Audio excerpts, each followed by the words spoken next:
The bill rightly attaches great importance to selection of people for the clerical cadre because the clerical staff constitute the largest proportion of the total manpower, and it is they who give the banking service to the people.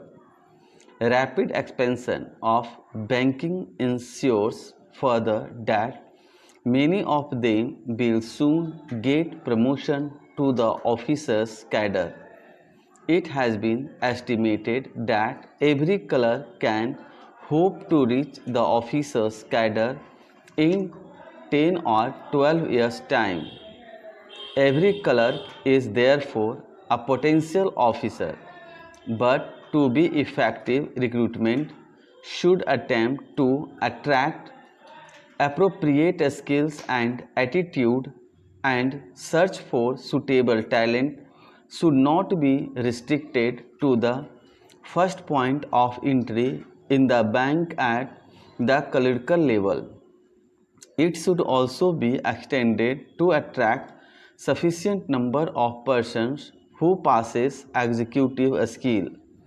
With the functional enlargement of the banks, they require the service of experts such as agricultural scientists and those who are experts in engineering. Recruitment of such personnel should also be considered by the Banking Commission. A provision in the bill enables the government to increase the proportion of such junior staff from 25% of 33%. In my view, it is a welcome provision. There is a provision that a certain percentage shall be reserved for scheduled caste and scheduled tribes. This percentage has to be determined according to the general principles and also the requirements of the banks.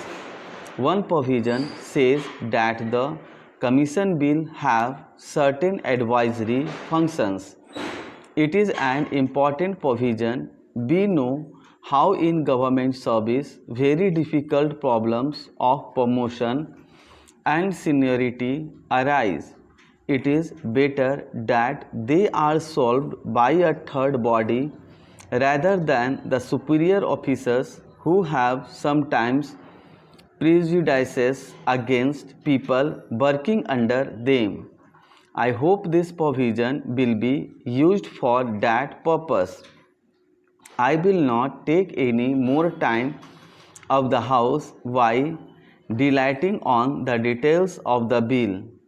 I hope the honorable members will accept the basic idea behind the bill, the establishment of a commission on the lines envisaged will impart objectivity and impartiality in the recruitment procedures of the banks by prescribing uniform qualifications and eligibility standards application in all public sector banks and thereby help to tap the right type of persons for the banking industry.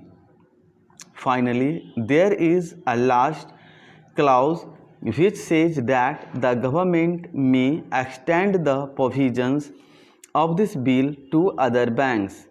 If the Banking Service Commission could cover the recruitment of other commercial banks also, so much the better. We will have uniform standards for recruitment of personnel in all the banks. With these words, I support the bill.